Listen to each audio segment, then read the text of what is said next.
Hello guys, welcome back to my channel web coding. आज के इस वीडियो में हम जावा स्क्रिप्ट का एक बहुत ही इंपॉर्टेंट टॉपिक समझने वाले हैं, जो कि है कॉल बैक फंक्शन और प्रोमिसेस।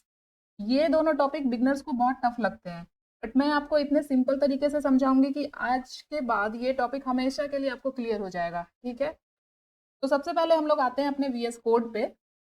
तो यहाँ पे मैंने अपना वीएस कोड ओपन कर लिया है और ये हमारे फ्रंट एंड डेवलपमेंट कोर्स का वीडियो नंबर 53 है।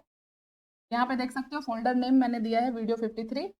अब इसके अंदर मैंने दो फाइल्स क्रिएट की है, एक HTML की फाइल जो कि यहाँ पे मैंने कोड भी ऐड कर दिया है, टाइटल में मैंने call back and promises add किया है और एक हेडिंग ऐड की है, और एक सेपरेट जावा स्क्रिप्ट की फाइल बनाई है जिसे मैंने यहाँ पे अपने HTML में लिंक कर लिया है। तो अभी हम लोग सिर्फ जावा स्क्रिप्ट की फाइल पे ही काम करने वाले हैं। कोड को थोड़ा सा जूम करूंगी मैं, और सबसे पहले हम लोग देखते हैं कि कॉल बैक फंक्शन क्या होता है। ठीक है, इसे मैं यहाँ पे कमेंट आउट कर देती हूँ। तो आप लोगों ने देखा होगा कि फंक्शन जब हम बनाते हैं, जैसे ऐड नाम का एक फंक्शन बनाया मैंने, अभी इसके अंदर हम लोग नंबर भी ऐड कर सकते हैं, यहाँ पे हम लोग स्ट्रिंग वैल्यू भी ऐड कर सकते हैं। अगर मैं बोलूँ यहाँ पे हम लोग एक फंक्शन भी पास कर सकते हैं, तो जी हाँ, जावा स्क्रिप्ट के अंदर हम लोग एक फंक्शन के अंदर दूसरे फंक्शन को पास कर सकते हैं एज एन आर्गुमेंट, और उसे ही हम लोग कॉल बैक फंक्शन बोलते हैं। जब एक फंक्शन किसी दूसरे फंक्शन के अंदर एज एन आर्गुमेंट पास किया जाता है तो उस फंक्शन को कॉल बैक फंक्शन बोला जाता है। तो यहाँ पे मैं इसका डेफिनेशन भी ऐड कर दे रही हूँ। एक फंक्शन को दूसरे फंक्शन में आर्गुमेंट के रूप में भेजना, तो जिस फंक्शन को हम एज एन आर्गुमेंट पास करते हैं उस फंक्शन को कॉल बैक फंक्शन बोला जाता है। तो अभी कॉल बैक फंक्शन को समझने के लिए हम लोग एक छोटा सा एग्जाम्पल यहाँ पे देखेंगे। सपोज मैं यहाँ पे एक छोटा सा फंक्शन बनाऊंगी, जैसे जैसे आप मेरे चैनल पे आए हो तो मैं आपको आपके नेम के साथ आपको वेलकम करूंगी अपने चैनल पे। ठीक है, तो मुझे सबसे पहले नेम लेना है, तो एक यहाँ पे फंक्शन बनाएंगे गेट नेम। इस फंक्शन के अंदर हम लोग क्या लेंगे, नेम लेंगे। तो यहाँ पे मैंने नेम पास किया, और यहाँ पे हम लोग एक फंक्शन पास करेंगे। तो फंक्शन कीवर्ड यहाँ पे आप यूज नहीं कर सकते एज एन पैरामीटर, क्योंकि एक रिजर्व कीवर्ड होता है। तो मैंने सिर्फ फंक्शन लिखा, आप कुछ भी लिख सकते हो, कुछ भी लिख सकते हो। ठीक है, इसके अंदर मुझे क्या करना है, यहाँ पे हम लोग एक कंसोल पे एक मैसेज प्रिंट करेंगे, कंसोल डॉट लॉग, और यहाँ पे एक मैसेज देंगे, राहुल नाम है तो मैं यहाँ पे लिखूंगी हेलो। कुछ इस तरह से मैसेज मुझे प्रिंट कराना है, hello Rahul, welcome to my channel. तो ये जो फंक्शन है गेट नेम, इसके अंदर कंसोल पे एक मैसेज प्रिंट करेंगे। तो यहाँ पे मुझे नाम के साथ मैसेज दिखाना है, तो ये जो नेम हम लोग ले रहे हैं उसे हम यहाँ पे ऐड करेंगे।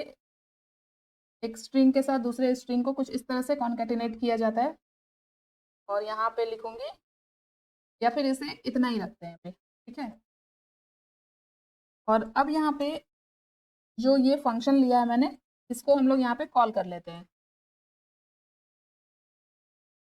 अब यहाँ पे हम लोग एक और फंक्शन बनाएंगे, फंक्शन, और यहाँ पे मुझे अपने चैनल का नेम दिखाना है, तो जैसे मैं यहाँ पे फंक्शन का नेम दे देती हूँ गेट चैनल। ठीक है, और इसके अंदर कंसोल डॉट लॉग करूंगी मैं, और यहाँ पे मैसेज दे देंगे, यहाँ पे मैसेज दे देंगे वेलकम टू माय चैनल। तो अब इस फंक्शन को मुझे इस गेट नेम वाले फंक्शन के अंदर एज एन आर्गुमेंट पास करना है, एंड उसके बाद ये दोनों फंक्शन एग्जीक्यूट होके एक सीक्वेंस में मैसेज प्रिंट करेगा, हेलो, जो भी आप नेम यहाँ पे डालोगे वो नेम यहाँ पे आएगा। जैसे राहुल डाला मैंने तो hello Rahul, welcome to my channel. इस तरह से एक आउटपुट मुझे मिलना चाहिए। अभी मेरा मेन फंक्शन कौन सा है, ये वाला गेट नेम वाला। तो अभी इस फंक्शन को हम कॉल करेंगे सबसे पहले गेट नेम।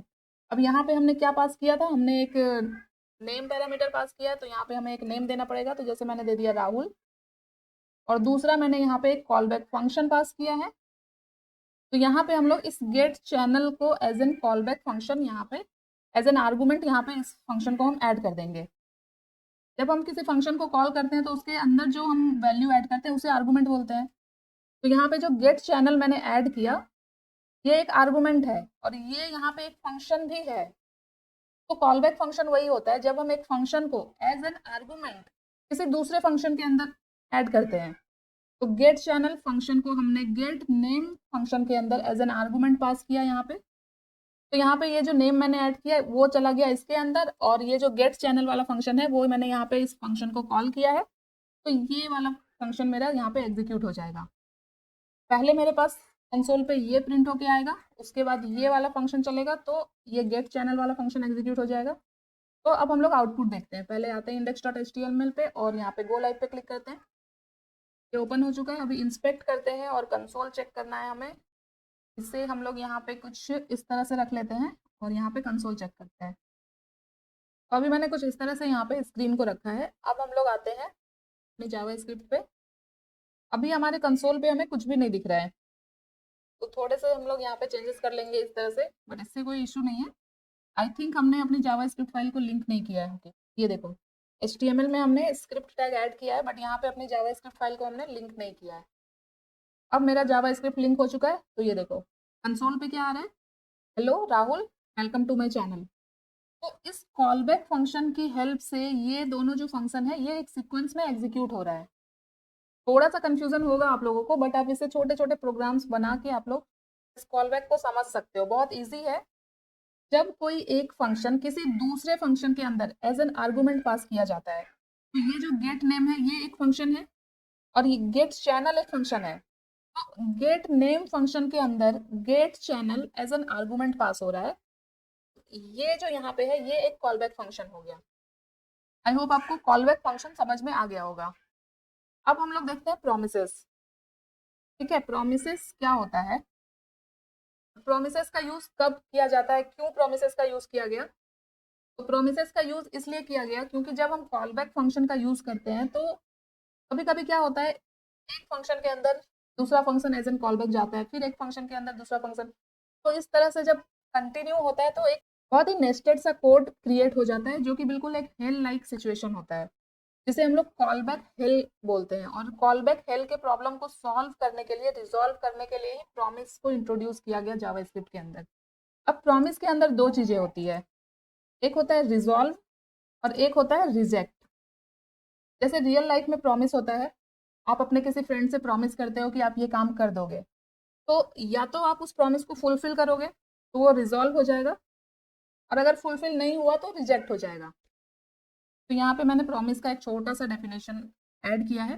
प्रॉमिस एक वैल्यू का प्रॉमिस करता है जो फ्यूचर में मिलेगी। अब यहाँ पे दो चीजें हो सकती है, जैसे कि मैंने आपको बताया रिजॉल्व और रिजेक्ट।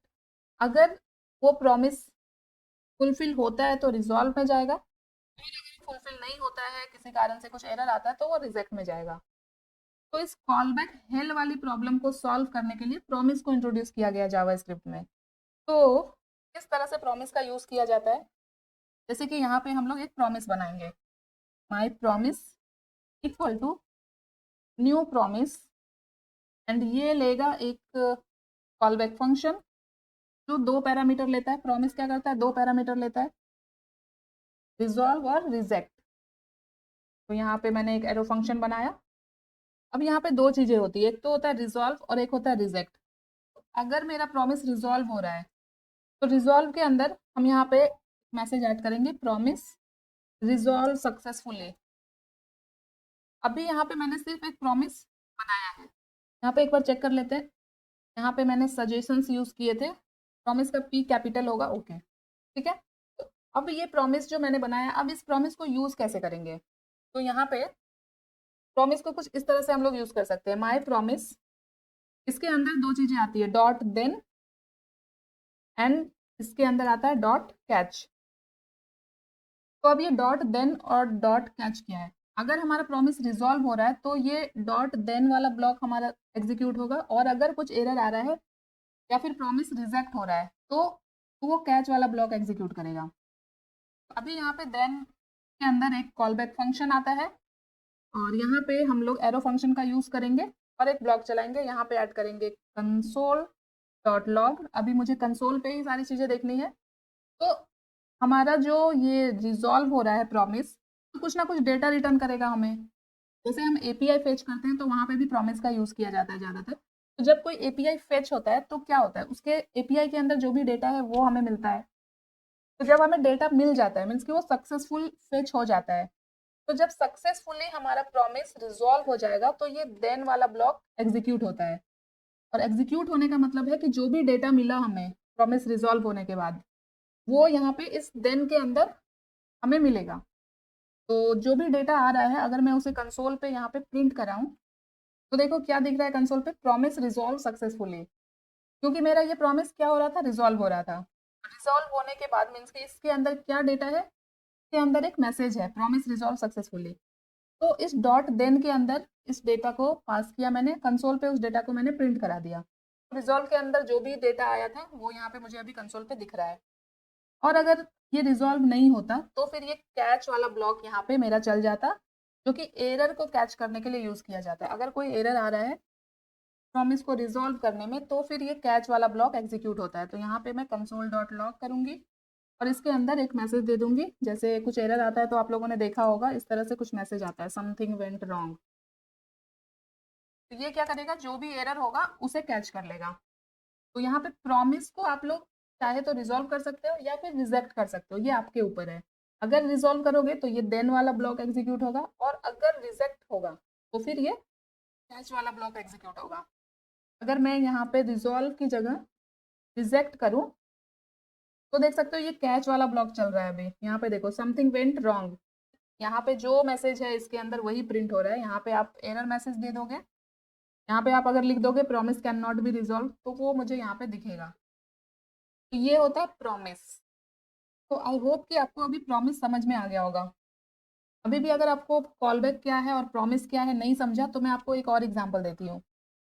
अगर आपकी माँ खाना बना रही है किचन में, और आपने अपनी मम्मी को बोला मम्मी खाना बन जाएगा तो मुझे बुला लेना, तो फिर जैसे खाना बनेगा आपकी माँ आपको बुलाएगी। तो यहाँ पे आपकी माँ क्या कर रही है, कॉल कर रही है आपको, ठीक है। बट प्रॉमिस में क्या होता है कि आपकी माँ खाना बना रही है और आपकी माँ ने आपको बोला कि प्रॉमिस जैसे ही खाना बनेगा मैं तुम्हें बुला लूंगी। अभी आपको चिंता करने की जरूरत ही नहीं है, जैसे ही खाना बनेगा आपकी माँ आपको खुद ही बुला लेगी। ये काम करता है प्रॉमिस का। अब प्रॉमिस के अंदर भी दो चीजें होती है, रिजॉल्व या रिजेक्ट। अगर बाई चांस खाना बनाते बनाते गैस खत्म हो गया, तो क्या होगा, आपकी मम्मा का जो प्रॉमिस है वो रिजेक्ट हो जाएगा। आई थिंक इतना आपके लिए काफ़ी है। अगर आप फ्रंट एंड डेवलपमेंट सीख रहे हो तो इतना आपको आइडिया होना चाहिए कि कॉल बैक क्या होता है, प्रॉमिस क्या होता है। तो ये आपको इस वीडियो में समझ में आ गया होगा। तो अभी आने वाले कुछ टॉपिक्स ऐसे ही होने वाले हैं, तो आप लोग रेडी रहना। जो भी आपने सीखा लास्ट वीडियो में उसे प्रैक्टिस जरूर करना, ताकि आगे आने वाली चीज़ें आपके लिए आसान रहे। ठीक है, तो मिलते हैं नेक्स्ट वीडियो में एक नए टॉपिक के साथ। तब तक के लिए thank you so much guys for watching this video. Bye bye.